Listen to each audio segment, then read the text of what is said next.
Can we have a Tony the Tiger talk? But why do they keep showing him in like no t-shirt? Basically, if you drew abs on, he'd be a furry porn star. Hi everybody! I'm Nightcat. Gosh. Hello, and welcome back to What's the Safeword? I'm Bolt, and this is Nightcat. Again, because this episode we're doing a question and answer for the furry fandom. And what better person to do that than this guy? Me? You brought me in for this? Yeah, I did. You're an expert, right? Oh lord, we're gonna have some fun. Matt asks, what's the difference between furries, plushies, and fursuiters, etc.? Furries kind of encompasses the whole fandom. It's just like a loose term says we're all kind of into some way into the same thing. It's like using the word wine. Wine just encompasses a type of booze and that's about it. Fursuiters are people who like to actually wear a mask or a full body suit that looks like an animal, dragon, squirrel, three-toed sloth, amoeba, whatever it is. I want to see an amoeba. Remember those blow-up vinyl creatures that did the woo thing? And then they'd do this again and they'd be outside like car dealers. They still have those. Oh, they do. Is that what an amoeba would dress up in?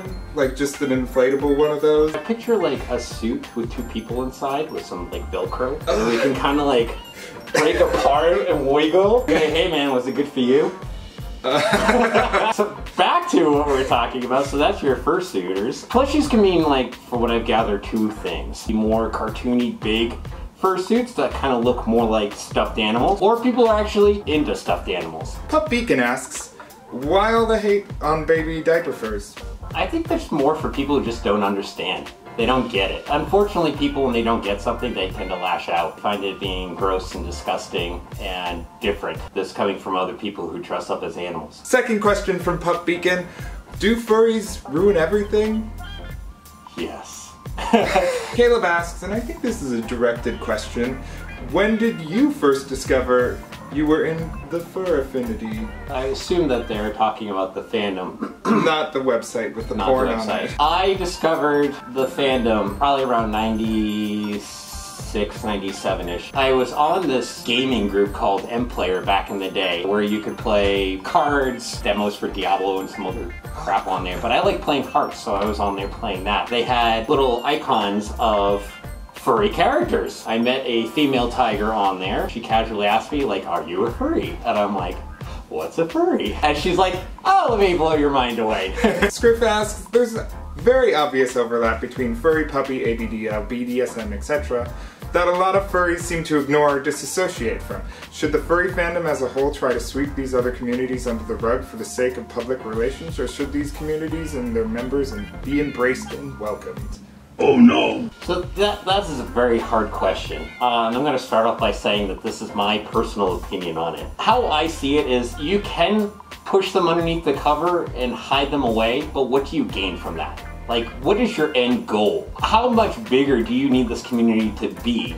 We're getting to the point where you go to a fur con and it's like 3,000 to 4,000 people showing up, and it's wall-to-wall people the entire time. There's no way you're going to get to meet more people. We're at a point where we don't need more people for us to feel comfortable. So why are we hiding away those and saying you can't be... I agree that public image is an important part and that we should be respectful to the hotels, how we carry ourselves at a FurCon, especially in public, but hiding away and shaming those who have kinks that are in the community, as long as they're publicly being good about it, why hide that? Nick asks, what's the difference between pups and pets and furries? Again, furry kind of encompasses a big picture of things. I think that pet and puppy play are very, very similar. Pet play is kind of whatever you want. So you can get kitty play in there. I've seen goats in there. It just kind of encompasses a bigger form of just what the puppy community is. People want to place people into boxes that make sense to them. The problem is that we don't fit into each other's boxes. We only fit in our own box and how we view and see ourselves. What I'm into is not going to be what you're into, and what I get from it's not going to be what you get from it. Don't let the definitions define you, you define the definition. This is a question that almost is telling of the person. Patrick asks, do you wash the suits? And then he follows it up with, I get sweaty in mine and I worry I'll offend someone. The answer for the most of us is yes. But it really, again, depends on what you're into. There are a lot of very scent-oriented puppies and furries and people in our community that like smell. So for a lot of them, they do not. For most people, though, they keep those for like home play and stuff, but not necessarily. So it really kind of does depend. Adam asks, how do you make your fursona? Like, how do you bring detail to it? How do you make the idea more set and defined? People get hung up on names, for instance. Like, oh, crap, there's another Nightcat out there. I can't be Nightcat with another Nightcat. Well, why not? I'm the only bolt, though. I'm just saying right now. The little world that you live in. When it comes to creating your persona, just kind of figure out what you like. What is it you want? Someone says, okay, I'm going to be a dog, but I don't know what kind of dog I want to be. Look online. Look at different pictures of dogs. You can be a mutt. You don't have to be a specific type of dog. And that's where things can get fun. You can start putting them together, and I'm this, I'm kind of a little bit of that. And then you get into some fun things where people go like, well, I'm also going to be part dragon and dog. I'll be a doggin. It really just comes to what your personality is. Cats tend to be catty. The furry fandom tends to look at foxes and bunnies as being complete sluts. Why? Foxes and bunnies in the real world are not complete sluts. Bunnies have a lot of sex. How did foxes end up being the sluts of the community? A lot of the dogs I know out there are pretty slutty.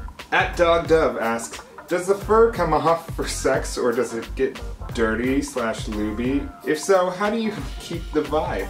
Yeah, for a lot of people, they have like public suits that they like to wear out, and so therefore there are no accessible holes in the zipper. So they take off their suit. Some other suits out there do have zippers and holes and things like that. And yes, lube does happen and other things happen. You just wash it and take care of it like you would do any other like jock or piece of sex gear that you happen to play around with. Or if you do strip down, how do you keep the vibe? Blindfolds are very helpful. They work out really, really well. Blindfold the other person, then you can be who you want to with them, but creating the image in the other person's head of what you want them to experience. Oh, that's so cool. I love blindfolds, they're so much fun. That's all the questions we got time for today. If you have any more, leave them in the comments below. We'll get to them.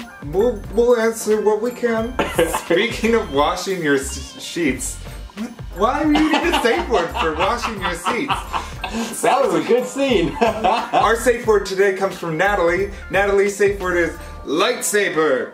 Thank you, Natalie, for that safe word. Remember to leave a like, and we will see you next time on What's the Safe Word. Bye! Bye! Stop the recording so no one sees your face. Oh! Please do not see my shame! I would, like... Is that what that is? Yeah. I mean, I almost think lightsaber is a turn-on word. If I had a lightsaber in bed, just, you know where that's going. There's some good force. Uh-huh.